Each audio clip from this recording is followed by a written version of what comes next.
semangat belajarnya ya. Untuk yang sedang sakit, kita doakan semoga lekas sembuh. Amin.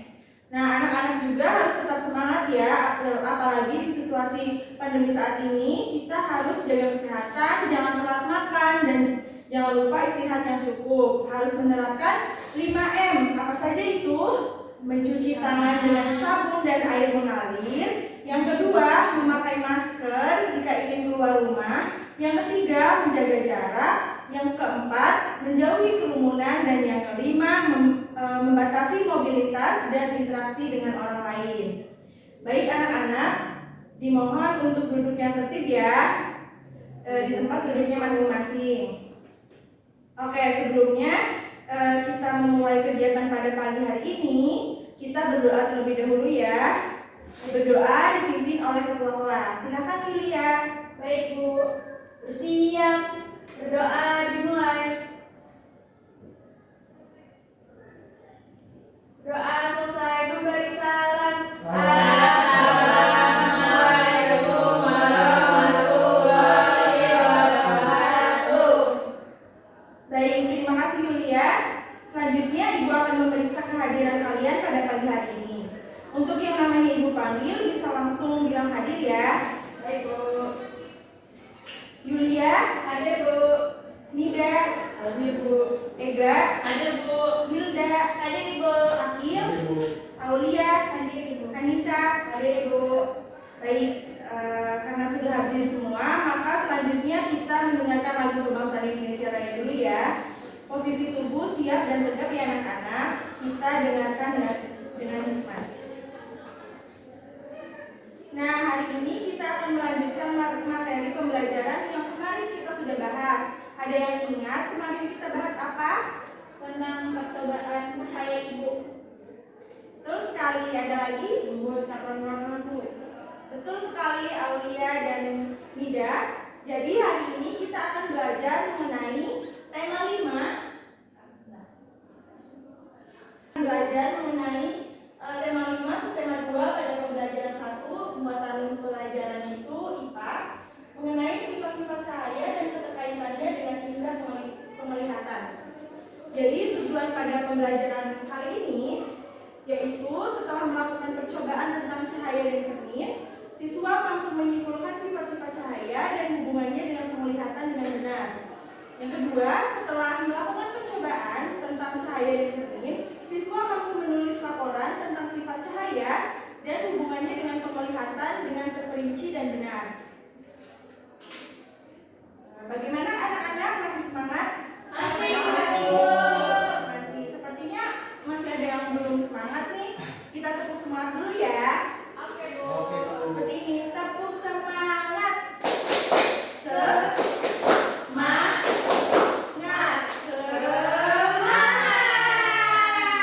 Sekali lagi ya. 1, 2, 3. Tepuk semangat.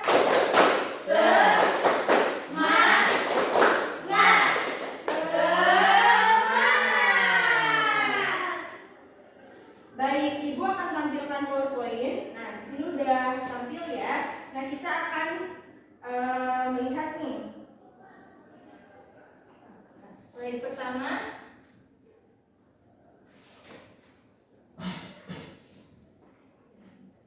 Nih, di sini. Apa itu cahaya? Ada yang tahu nggak? Apa itu cahaya? Baik, Akil silakan. Cahaya merupakan salah satu bentuk energi yang dipancarkan oleh benda atau sumber cahaya dalam bentuk gelombang elektromagnetik.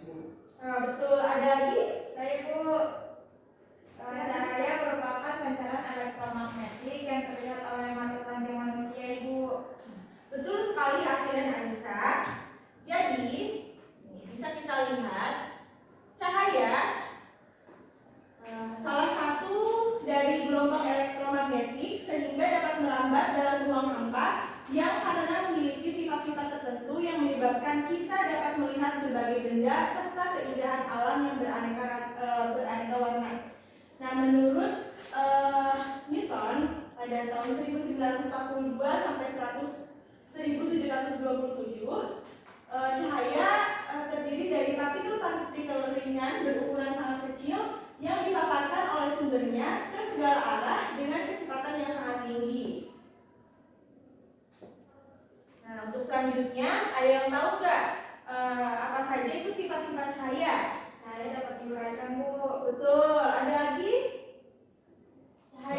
dibiaskan, Bu. Ya, ada lagi? Cahaya merambat lurus, Bu. Merambat lurus. Terus apa lagi? Cahaya menembus benda bening, Ibu. Benda bening. Terus yang terakhir? Cahaya dapat diuraikan. Cahaya dapat diuraikan. Nah, Ibu akan jelaskan terlebih dahulu yang pertama, cahaya dapat dipantulkan. Pemantulan atau refleksi atau pencerminan adalah proses terpancarnya kembali cahaya dari permukaan benda yang terkena cahaya. Pemantulan cahaya dapat dibedakan menjadi dua, yaitu pemantulan teratur dan pemantulan berbaur. Nah, yang pertama itu ada pantulan cahaya secara teratur. Ketika cahaya mengenai benda yang permukaannya datar dan mengkilap, maka cahaya akan dipantulkan secara teratur. Sedangkan pemantulan berbaur, pemantulan tidak teratur terjadi ketika cahaya yang mengenai benda yang permukaannya kasar, bergelombang dan tidak mengkilap. Tuh. Nah, untuk selanjutnya itu ada cahaya dapat dibiaskan. Cahaya dapat dibiaskan ketika cahaya tersebut melewati dua medium yang berbeda. Jika cahaya merambat dari medium yang kurang rapat atau udara menuju medium yang lebih rapat, contohnya air, maka akan dibiaskan mendekati garis normal. Untuk yang ketiga itu ada cahaya merambat lurus. Nah, itu contoh gambarnya ya. Jadi senter dipakai gulungan kertas. Yaitu cahaya akan merambat lurus jika melewati satu medium perantara. Misalnya pada saat kita menyalakan senter, maka lampu senter tersebut akan mengarah lurus. Hal ini dimanfaatkan pada sinar laser. Selanjutnya yaitu ada cahaya menembus benda bening. Benda bening adalah benda yang dapat ditembus oleh cahaya. Pada saat senter yang telah kita nyalakan kemudian diarahkan pada plastik yang bening, maka cahaya terlihat tembus. Demikian juga cahaya dapat masuk ke dalam rumah melalui celah-celah dan juga dapat melalui kaca jendela bening yang ada di rumah. Untuk yang terakhir itu ada cahaya dapat diuraikan. Dispersi adalah gejala penguraian cahaya putih menjadi cahaya berwarna-warni. Cahaya putih ini diarahkan ke prisma akan terurai menjadi cahaya berwarna merah, jingga, kuning, hijau, biru, nila, dan ungu. Cahaya-cahaya ini memiliki panjang gelombang yang berbeda. Nah, cahaya yang dapat diuraikan dapat berupa pelangi.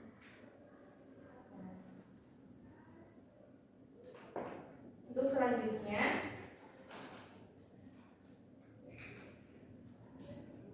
tentang apa itu indera penglihatan. Nah, indera penglihatan itu mata ya.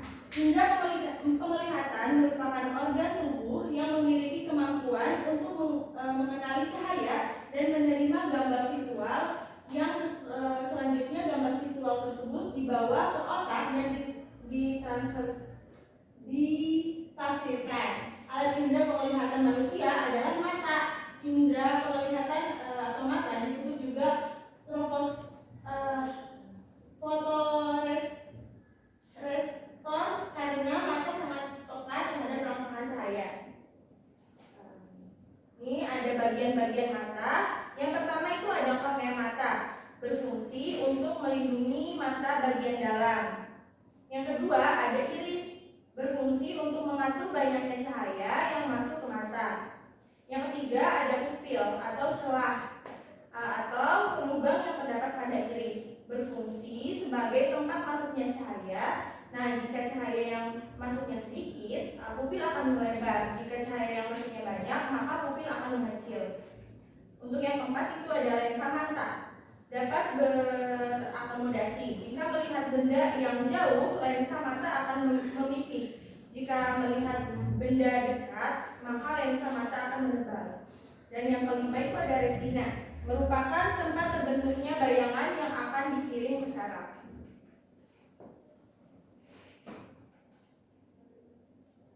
Kaitannya dengan sifat-sifat cahaya dan indera penglihatan Ibu minta tolong ke Anissa untuk baca yang pertama, benda dapat dilihat apabila ada cahaya. Baik Ibu, benda dapat dilihat apabila ada cahaya. Benda dapat terlihat saat cahaya yang mengenai benda kemudian dipantulkan ke mata kita.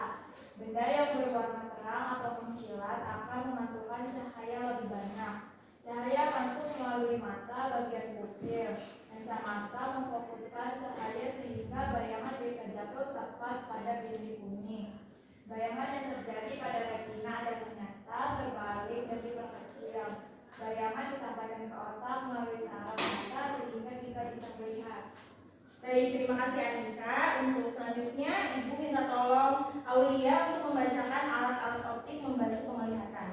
Baik Ibu, alat-alat optik membantu penglihatan. Mata merupakan indera penglihatan yang sangat penting bagi manusia. Tuhan yang Maha Kuasa menciptakan mata bagi manusia sehingga manusia bisa melihat.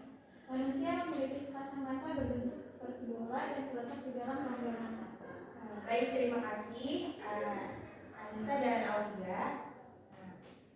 Nah, sekian ya materi pada hari ini. Jadi kesimpulannya sifat-sifat cahaya itu ada 5. Yang pertama apa?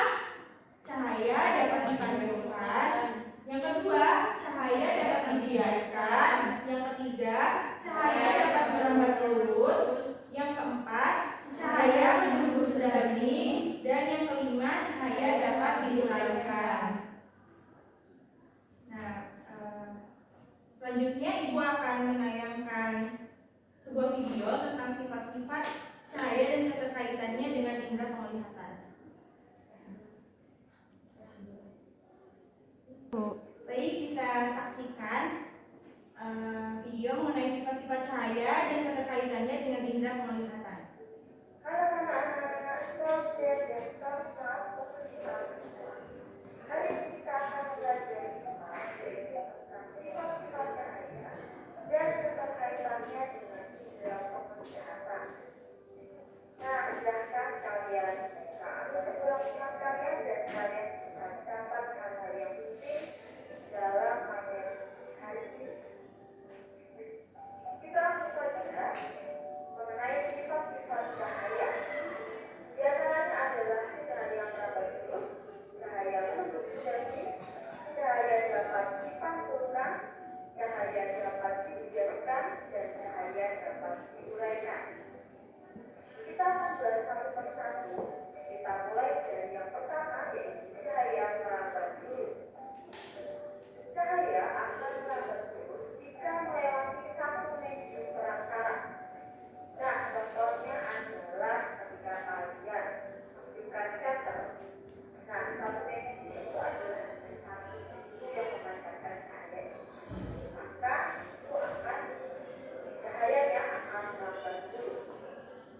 Lalu kalian bisa melakukan percobaan di rumah kantor, lalu kalian bisa rubah papan tersebut di tengah, lalu kalian bisa lihat apakah ada cahaya yang sendiri. Nah, contoh cahaya merambat lurus pada kehidupan sehari-hari adalah di rumah kalian ada atap yang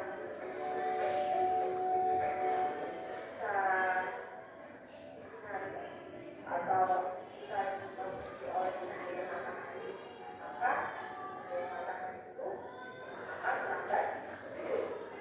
Kemudian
berkaca, permukaan air yang tenang menghasilkan bayangan yang jelas. Sedangkan jika kalian sedang berkaca, nah kaca tersebut juga akan menghasilkan bayangan yang nyata. Permukaan yang rata dan licin seperti air yang tenang memantulkan cahaya yang mengenainya. Pemantulan ini disebut pemantulan teratur. Pemantulan teratur menghasilkan bayangan yang jelas. Nah, contohnya seperti ini. Jika ini bidang pantul. Baik, nah itu tadi mengenai sifat-sifat cahaya dan keterkaitannya dengan indera penglihatan. Tadi bisa dilihat cukup jelas ya? Jelas, Bu. Nah, selanjutnya Ibu akan membagikan LKPD mengenai sifat-sifat cahaya. Nah, Ibu bagikan terlebih dahulu ya. Kasih Bu. Kasih Ibu.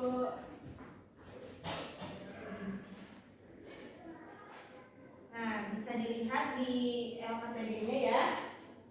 Jadi ini LKPD-nya.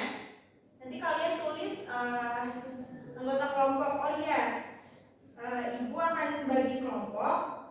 Jadi satu kelompoknya itu terdiri dari 4 siswa. Ibu akan bagi kelompoknya terlebih dahulu ya. Yulia, Nida, Hilda sama Ega. Kelompok 1, Aulia, Akil, Anissa sama Bila. Kelompok 2. Baik, semuanya sudah mendapatkan kelompoknya. Nah, ini Ibu akan terangkan sedikit. Jadi kalian menuliskan anggotanya. Kelompoknya berapa, bisa dibaca petunjuk belajarnya, tujuan percobaannya, dasar teori, terus alat dan bahan. Sebelumnya udah bawa cermin sama senter kan? Sudah, Ibu.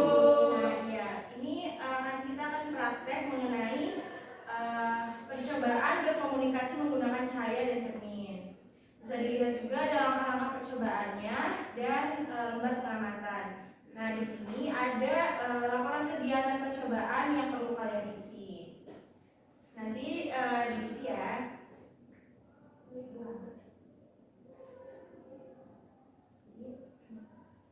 Silahkan buat mengisi LKPD dan melakukan percobaannya. Ibu beri waktu. Alhamdulillah, sekarang sudah di akhir pengunjung ya.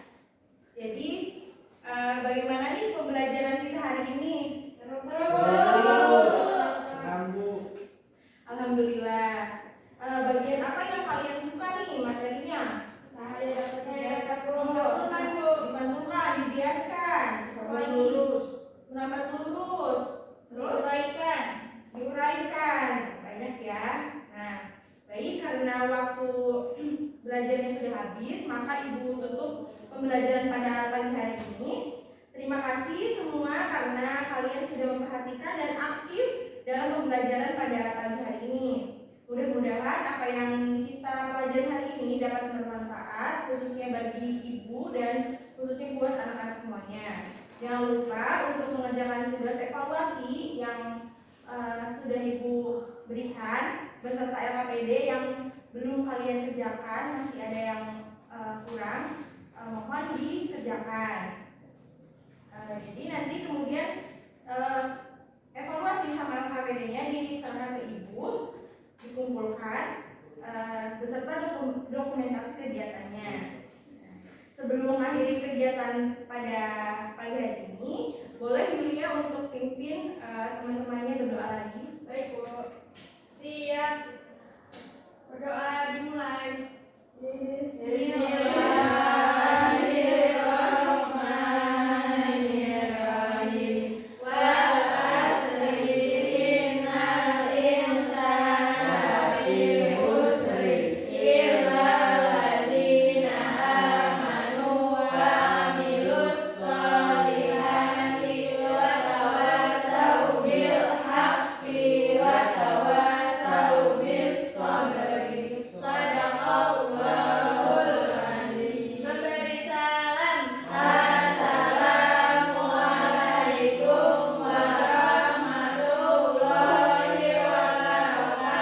Waalaikumsalam warahmatullahi wabarakatuh. Terima kasih ya Yulia. Terima kasih buat anak-anak semua yang sudah hadir. Ibu pamit ya. Wassalamualaikum warahmatullahi wabarakatuh. Waalaikumsalam warahmatullahi wabarakatuh. Terima kasih, Bu.